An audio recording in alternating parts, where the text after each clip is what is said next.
साथियों, आज के मोटिवेशन में बहुत ही अल्टीमेट चीज है और वो ये है, the key to success is to focus on goal not on obstacles.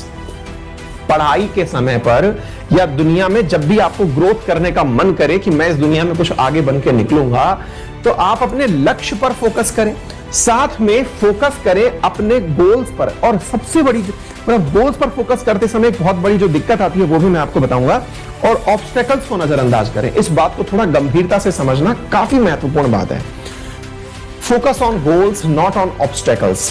क्या मीनिंग है पता है आप लोगों को? सबसे बड़ी मुसीबत यह है, हमें यही नहीं पता गोल क्या होते हैं। हम लोग मानते हैं कि गोल हमारा एक अल्टीमेट होता है। अल्टीमेट मतलब जो एंड में हमने सेट कर रखा है वो गोल होता है। सबसे पहले तो मैं आपको छोटी सी भाषा में यह बता दूं कि गोल कभी भी अल्टीमेट गोल है, उसे प्राप्त करने का तरीका वो नहीं होता है जो आप फॉलो कर रहे हैं। बोले फिर आप बताइए तरीका क्या है? मैं बताता हूं, और जितने भी सक्सेसफुल लोग हैं उन्होंने इसी तरीके को फॉलो किया है, इसकी भी मैं आपको गारंटी देता हूं। जैसे आप में से बहुत सारे लोगों ने कभी ना कभी यात्राएं की होंगी। यात्रा के समय तो हम उन चीजों को फॉलो करते हैं, लेकिन जीवन यात्रा में भूल जाते हैं। मैं उदाहरण के रूप में आपको बताऊं कि यदि किसी व्यक्ति को दिल्ली से जयपुर की यात्रा करनी है, तो दिल्ली से निकलने के बाद जयपुर उसको जितने भी किलोमीटर 250 के आसपास किलोमीटर पड़ रहा है, तो ऐसी स्थिति में वो डायरेक्ट एक कदम दिल्ली में रख करके दूसरा कदम जयपुर नहीं रख सकता। भगवान नहीं है वो कि एक पैर यहां टिकाया दूसरा पैर कहीं और टिका दिया। लेकिन वो जब निकलना शुरू करे और वो ये टारगेट करे कि मैं दिल्ली से निकलते ही गुड़गांव इतने बजे तक पहुंचूंगा, गुड़गांव से निकलने के बाद में मैं भिवाड़ी इतने बजे तक पहुंचूंगा, कोटपुतली, बहरोड और जितने भी बीच में पड़ने वाले जो छोटे छोटे स्टॉपेज हैं उन्हें दिमाग में लेकर के अगर वो चले, तो निश्चित ही उसे यह पता चल जाएगा कि वो जयपुर कितनी देर में पहुंचने वाला है। नंबर दूसरा, वो शुरू तो कर दिया लेकिन सही दिशा में है यह भी उसे पता चल जाएगा। ऐसा थोड़ी है कि गाड़ी उठाए, जहां सड़क दिख रही है उस पर निकल गए। पता चल रहा है दिल्ली से कई सड़कें निकल रही हैं, आप किसी भी सड़क पर निकल गए। अर्थात आपको अपने डेस्टिनेशन तक पहुंचने से पूर्व आपको अपने लिए रास्ते में कई छोटे गोल्स भी बनाने होंगे।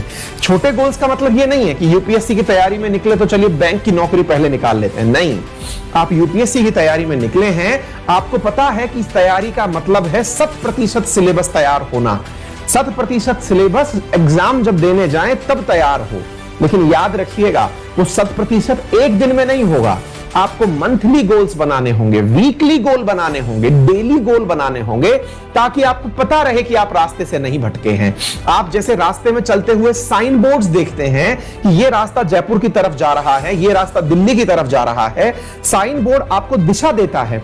ऐसे ही पढ़ाई में साइन बोर्ड सिलेबस होता है, वो आपको पूरी दिशा देता है कि ये सिलेबस के दाएं बाएं तो नहीं चल रहे हैं। जैसे आपने नोटिस किया होगा, हम आपको जब क्वेश्चंस कराते हैं उसमें बकायदा रेफरेंस देते हैं कि ये क्वेश्चन इस सिलेबस के हिसाब से लिया जा रहा है। मतलब आपको पूरे सवालों में बताया जाता है कि ये सिलेबस में लिखा हुआ है।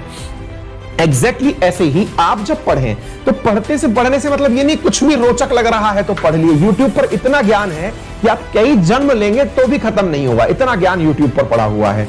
इसका मतलब आपको बहुत सिलेक्टेड होकर के चलना है और ये ध्यान रखते हुए कि मेरी दिशा क्या है। और दिशा को सही बात बताने के लिए सिलेबस सबसे महत्वपूर्ण है, गोल सबसे छोटे जरूरी है।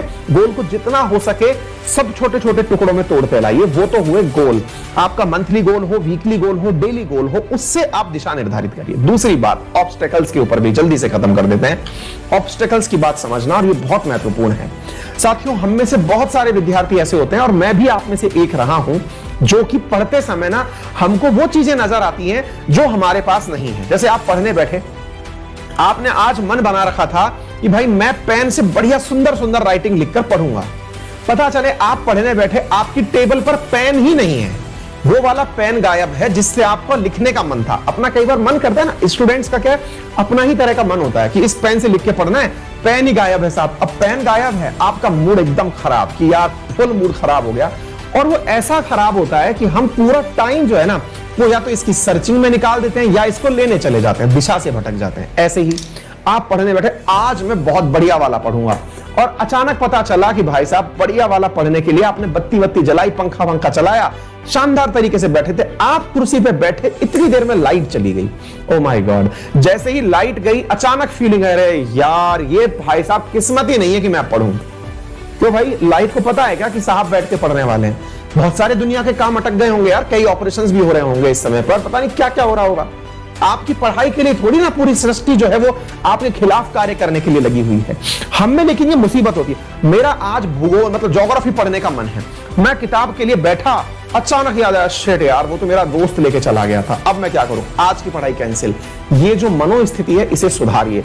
विद्यार्थी को पढ़ना होना चाहिए और परिस्थितियों से एडजस्टमेंट उसकी सबसे जबरदस्त नेचर होनी चाहिए। कोई बात नहीं, पेन नहीं है ना, कोई बात नहीं, बिना पेन के पेंसिल से पढ़ लेते हैं, दूसरा पेन मिल गया उससे कल पढ़ लेंगे।